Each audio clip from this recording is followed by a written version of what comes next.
ఈ పూట జీవజల రొట్టెగా, ఆహారంగా, జీవజలముగా దేవుడు మనకు అనుగ్రహించిన రీతిగా జీవపు రొట్టెను, జీవజలమును మనము పొందుకుందాం.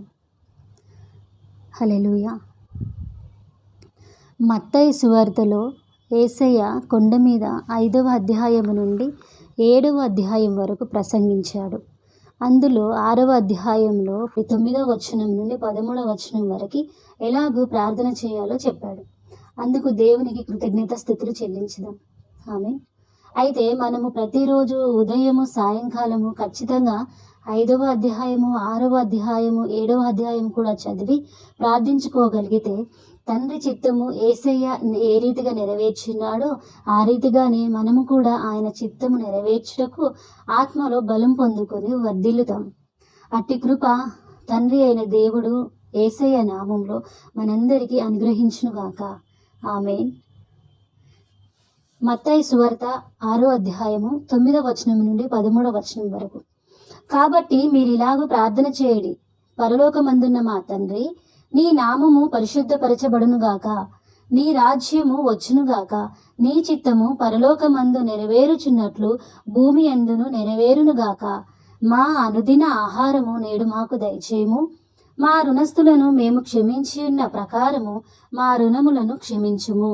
మమ్మును శోధనలోనికి తేక దుష్టుని నుండి తప్పించుము. ఎందుకనగా నీ రాజ్యము, బలము, మహిమ సమస్తము నీవైనవి తండ్రి. ఆమేన్, ఆమేన్, ఆమేన్. దేవుడు ఈ యొక్క 6వ అధ్యాయము 9వ వచనం 13 వరకు కూడా ఎలాగో ప్రార్థన చేయాలో ఆ రోజు తనతో పాటు ఉన్న తన శిష్యులకి అక్కడ అడిగిన వారందరికీ తండ్రిని ప్రార్థించడం నేర్పించాడు. దేవాది దేవుడు, అద్వితీయుడు, ఆయన మహాకృపగలవాడు.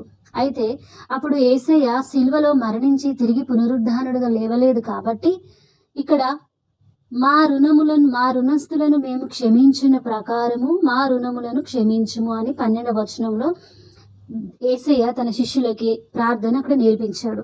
ఆయన మహాకృపను బట్టి ఇప్పుడు మనము ఈ యొక్క 12వ వచనంలో క్రీస్తు ప్రభువు మరణించి తిరిగి లేచాడని నమ్ముతున్నాము కాబట్టి, ఆయనను మన రక్షకుడిగా అంగీకరించున్నాము కాబట్టి, ఆయన సిలువలో మన రుణములను భరించిన్నాడు. ఆయన మన రుణములను పూర్తిగా తీర్చి ఉన్నాడు. ఇక మనము రుణస్థులము కాము కాబట్టి ఆయన మహాకృపను మనం పొందుకున్నాము, దాన్ని అంగీకరిస్తున్నాం కదా. ఇప్పుడు ఈ 12వ వచనంలో మనం ఇలాగ కూడా ప్రార్థన చేయుటకు ఆయన మహాకృప మనకు అనుగ్రహించి ఉన్నాడు. ఎలాగనగా మా రుణములను మీరు క్షమించున్నారు యేసయ్య, మా రుణస్థులను కూడా మేము క్షమించలాగున నీలాంటి విశాలమైన పరిశుద్ధ ప్రేమగల హృదయమును మాకు దయచేయము అని మనం ప్రార్థన చేసుకుందాం. ఓకేనా? తండ్రి, నీ పాదములకు స్తోత్రములు, వందనాలు. నీ కృప, కనికరము, క్షేమము, కాపుదల నిత్యము నిరంతరము మాకు, మా కుటుంబాలకు దయచేస్తున్నవాడా, నిత్యము విడవని ఎడబాయని దేవుడా, నీకు స్తోత్రములు. ఈరోజు ఈ పూట జీవజల రొట్టెగా ఇదిగో మీరు మత్తయి సువార్తలో నాయన మాట్లాడి ఉన్నారు ప్రభువా, నీకు స్తోత్రములు. మరి ప్రతి ఉదయము, మధ్యాహ్నము, సాయంకాలము, రాత్రి కూడా ప్రభువా నీ జీవమును, నీ జీవజల రొట్టెను, నీ జీవజలమును మేము భుజించుటకును, మా ఆత్మలో నీ సమృద్ధి గల జీవమును పొందుకొని అయ్యా మాలో నుండి నీ యొక్క సమృద్ధి గల జీవం ప్రవహించుటకును నీ కృపను మాకు అనుగ్రహించండి ప్రభువా. ఇదిగో ప్రార్థనలో ఏకీభవిస్తున్నా ఈ పూట జీవజల రొట్టెగా మీరు ఇస్తున్న ఈ యొక్క జీవమును, జీవాహారమును, జీవజలమును నాయన పొందుకుంటున్న ప్రతి ఒక్కరి దేహంలో, వారి కుటుంబాలలో, వారి పరిస్థితులలో నీ సమృద్ధి గల జీవం ప్రవహించాలయ్యా, ప్రవహించాలి తండ్రి. మీకు వందనాలు ప్రభా. నాలో మీరుండి, నాతో మీరుండి, నాలో నివాసం చేస్తున్నాను సెలవిచ్చి లోకంలో ఉన్న వానికంటే నేను గొప్పవాడనని నాతో మాట్లాడిన ఆయన ఇదిగో నీ బిడ్డల పైన నీ అధిక కృప విడుదల చేస్తున్నావు తండ్రి. అయ్యా అందుకే ఈ యొక్క రీతిగా నాయన నీ జీవమును, నీ యొక్క ఆశీర్వాదమును, నీ యొక్క మహిమను, నీ ప్రభావమును నాయన సిలువలో నీవు పొందిన దెబ్బల ద్వారా స్వస్థతను, నువ్వు భరించిన దరిద్రం ద్వారా ఐశ్వర్యమును కూడా నాయన రిలీజ్ చేస్తున్నావు ప్రభువా, నీకు స్తోత్రములు. మహోన్నతుడా, వింటున్న ప్రతి ఒక్కరిని పేరు పేరున నేను నీ పాదముల చెంత జ్ఞాపకం చేస్తున్నాను. వారి పట్ల, వారి బిడ్డల పట్ల, వారి భర్తల పట్ల, వారి భార్యల పట్ల అయ్యా, వారి పరిస్థితుల పట్ల నీ పాదాల చెంత నేను మొరపెడుతున్నాను తండ్రి. నీకు స్తోత్రములు నాయన. అయ్యా, ప్రతి పరిస్థితుల నుండి వారికి విడుదలను దయచేయండి నాయన. అప్పుల నుండి విడుదల, అనారోగ్యం నుండి విడుదల, కోర్టు కేసు, పోలీస్ కేసుల నుండి విడుదలను ప్రకటిస్తున్నాను తండ్రి. నాయన మరి అనారోగ్యంతో బాధపడుతూ ఎన్నో సంవత్సరాలుగా మూలుగుతున్నాయన, మెడిసిన్ వాడుకుంటూ ప్రభువా అన్ని విధాలుగా ప్రయత్నాలు చేస్తున్నాయన, మరి అదే రీతిగా నాయన నిన్ను వదలక నీ పాదాల చింతన జీవిస్తున్న అనేకులు ఈ ప్రార్థనలో ఏకీభవిస్తున్నారయ్యా. వారి కోసం నువ్వు ప్రత్యేకంగా మాట్లాడుతున్నావు తండ్రి. ఇదిగో ఈ యొక్క ప్రార్థనలు ఏకీభవిస్తున్న ప్రతి ఒక్కరిలో ఇక ముందు ఈ అనారోగ్యం చూడాలని నువ్వు సెలవిస్తున్నావు ప్రభా. ఇక ముందు ఈ యొక్క అవమానం చూడాలని నువ్వు సెలవిస్తున్నావు తండ్రి. ఇక ముందు ఈ యొక్క భయంకరమైన పరిస్థితులు, ఆందోళన, అవమానాలు ఇక చూడవని నువ్వు సెలవిస్తున్నావు తండ్రి. ఎస్ ఫాదర్, నమ్మిన వారందరి జీవితాలలో పొందుకుంటున్నావు నాయన, వారందరూ పొందుకునే రీతిగా నీ కృప దయచేయండి నాయన. నమ్మకపోయిన నీ వాక్యము నిజము అయ్యా, నీ ఆత్మ నిజము, నీ యొక్క ప్రభువ నామము ఎంతో ఘనమైనది నాయన. నీ వాక్యం నువ్వు గొప్ప చేసినావు తండ్రి.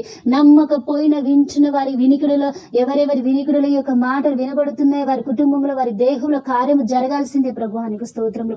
అప్పుడు నేను స్తుతిస్తూ, ఆరాధిస్తూ, మహిమపరుస్తూ, నీవు నిజమైన, బలమైన, నమ్మకమైన దేవుడవని, నేను ఆశ్రయించిన వారిని ఎన్నటికీ సిగ్గుపరచవని ప్రభు వారి జీవితంలో గొప్ప సాక్ష్యం నాయన. అయ్యా, మీరు తీసుకొచ్చి మీరు మహిమ పొందుకొని నాయన, మిమ్మల్ని స్తుతించే రీతిగా, ఇక స్తుతులు చెల్లించే రీతిగా వారి జీవితాలను మీరు ఆశీర్వదించండి తండ్రి. నీకు స్తోత్రములు. అలాగే ప్రభు, నువ్వు బయలుపరిచిన ఈ మహాకృపకై వందనాలు చెల్లిస్తున్నాను అయ్యా. మరి మత్తయి సువార్త 6వ అధ్యాయము 9వ వచనం నుండి 13 వరకు కూడా ఈ ప్రార్థన ప్రతి పూట మేము చేసుకునే రీతిగా అయ్యా, ప్రతి ఉదయం, ప్రతి సాయంకాలం, ప్రతి మధ్యాహ్నం, ప్రతి రాత్రి అయ్యా, వీలైన ప్రతిసారి కూడా చేసుకునే రీతిగా మాకు అయ్యా అనుకూలంగా మీరు ఏర్పరిచారు తండ్రి. నీకు స్తోత్రములు. మరి ఈ ప్రార్థన ఇప్పుడు మేము చేస్తున్నామయ్యా. మరి కృపలో ఏ రీతిగా చేయాలో నువ్వు నాయన మర్మమును బయలుపరిచిన దేవా యేసయ్యా, నీకు స్తోత్రములు చెల్లిస్తూ ఈ ప్రార్థన మేము చేస్తున్నామయ్యా. మాతో పాటు మాలో ఉండి, మా మధ్యలో ఉండి, మీ సన్నిధిని మా మధ్యలో ఉంచి నాయన, మరి ఈ ప్రార్థనలో ఏకీభవిస్తున్న ఈ ప్రార్థనలో అయ్యా, ఇక ముందు ఏకీభవించబోతున్న ప్రతి ఒక్కరి కుటుంబాలలో, ప్రతి ఒక్కరి జీవితాలలో నాయన, మరి నూతన ఆశీర్వాదాలను, నూతనమైన నీ యొక్క అద్భుత కార్యములను నాయన వారి జీవితంలో విడుదల చేయండి. వారి కనులు తెరవండి, వారి హృదయాలను అయ్యా తెప్పరిల చేయండి, ఉజ్జీవింప చేయండి. ప్రార్థనలో, వాక్యం వినాలి, వాక్యం చదవాలి, వాక్యం ధ్యానించాలి ప్రభా. ఉదయం, సాయంత్రం, మధ్యాహ్నము నాయన, రాత్రి నాయన, ఇదిగో తెల్లవారుజామున ఏ రీతిగా నువ్వు కొండకెళ్ళి ప్రార్థన చేసావు యేసయ్యా. కనీసం మేము మా పడకల మీద లేచి మోకాళ్ళ మీద ఉండలేని స్థితిలో ఉండే పడుకోనైనా కళ్ళు తెరిచి నేను ఒక్కసారైనా స్తుతించే రీతిగా నాయన ప్రతి ఉదయం నాయన మరి ప్రార్థన చేసే కృప మరి ఇదిగో వింటున్నావు వారందరికీ నేను మాకును, మా కుటుంబాలకు దయచేయమని అడుగుతూ మరి ఒకసారి ప్రభా ఇదిగో నాయన అయ్యా, మరి పరలోకమందున మా తండ్రి, నీ నామం పరిశుద్ధపరచబడును గాక, నీ రాజ్యం వచ్చును గాక, నీ చిత్తం పరలోకమందు నెరవేరుచున్నట్లు భూమి అందును నెరవేర్చబడును గాక. అయ్యా, మా అనుదిన ఆహారము నేడు మాకు దయచేయము. మా రుణములను మీరు క్షమించున్నారు కాబట్టి యేసయ్యా, మీలా క్షమించే హృదయము నాయన మరి మాకు దయచేయండి. మా రుణస్తులను మేము క్షమించడానికి మీలా ప్రేమించే విశాలమైన పరిశుద్ధమైన హృదయమును మరి మాకు దయచేయమని వేడుకుంటున్నాం. మమ్మల్ని శోధనలోనికి తేవద్దయ్యా, దుష్టి నుండి తప్పించండి తండ్రి. ఎందుకనగా రాజ్యము, బలము, మహిమ, ఘనత, ప్రభావం సమస్తము కూడా నీవైనవి తండ్రి.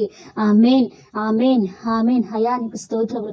ఈ రీతిగా మేము ప్రతి పూట ప్రార్థనలో అయ్యా గడుపుటకును, ప్రతి పూట ఈ ప్రార్థన చేసుకున్నటకును, అలాగే నాయన మరి అయ్యా మా ఆత్మ వర్ధిల్లేంత వరకు అయ్యా మరి ఇదిగో ఆత్మలో ఇంకా నూతన బలము పొందుకున్నటకు తండ్రి. మత్తయి సువార్తలో నువ్వు మొదటిసారిగా ప్రసంగించిన యొక్క అయ్యా 6వ అధ్యాయము, 5వ అధ్యాయము, 7వ అధ్యాయము కూడా అయ్యా 3 అధ్యాయాలు కూడా మేము చదువుటకును, ధ్యానించుటకును, ఆ రీతిగానే అందులో ఉన్న కృపను పొందుకున్నటకును నాయన మా ఆత్మలను ప్రేరేపించండి. మాకు సమయాన్ని, మాకు వీలును కల్పించండి నాయన. మాతో ఉండి నాయన మీ ఆత్మను అయ్యా మాలో నివాసము చేస్తున్న తండ్రి, మీ ఆత్మ ద్వారా ప్రేరణతో మా ఆత్మను మేము వర్ధిల్లింప చేసుకున్నటకు నీ పరిశుద్ధాత్మ శక్తిని నాయన మాకును, మా కుటుంబాలకు ప్రత్యేకంగా అయ్యా ఇదిగో మాకు, మా భర్తలకి, మా బిడ్డలకి, మా కుటుంబాలకు దయచేయండి. అలాగే క్రైస్తవులైన ప్రతి ఒక్కరికి దయచేయండి ప్రభా.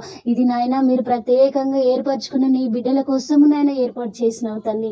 అదే నమ్మకం కలిగి అయ్యా నిరీక్షణ కలిగి, విశ్వాసం కలిగి జీవిస్తున్న వారికి నూతన నిరీక్షణ ఇచ్చుటకే, నూతన నీ జీవమును వారిలో ప్రవహింప చేయటకే, నీ జీవమును జీవజల రెట్టగా, జీవజల ఆహారంగా, జీవజలముగా నాయన ఇదిగో నాలో ఉన్న మీరు ప్రవహిస్తున్నారు తండ్రి. వారి జీవితాలలో, వారి కుటుంబాలలో ఇక వారిలో నుంచి వారి గిన్నె నుండి ప్రవహించే రీతిగా సమృద్ధి గల నీ జీవమును నాలో నుండి వారి కుటుంబాలకి, వారి జీవితాలకి ప్రవహింప చేయమని మరి ఒకసారి నీకు కృతజ్ఞతాస్థుతులు చెల్లిస్తూ నజరేయుడు నమ్మదగిన వాడైన సర్వోన్నతుడైన సజీవుడైన నాలో నివాసము చేస్తున్న లోకములో ఉన్న వాని కంటే గొప్పవాడైన యేసుక్రీస్తు నామములో ప్రార్థిస్తూ అడిగి వేడుకుంటున్నాము తండ్రి.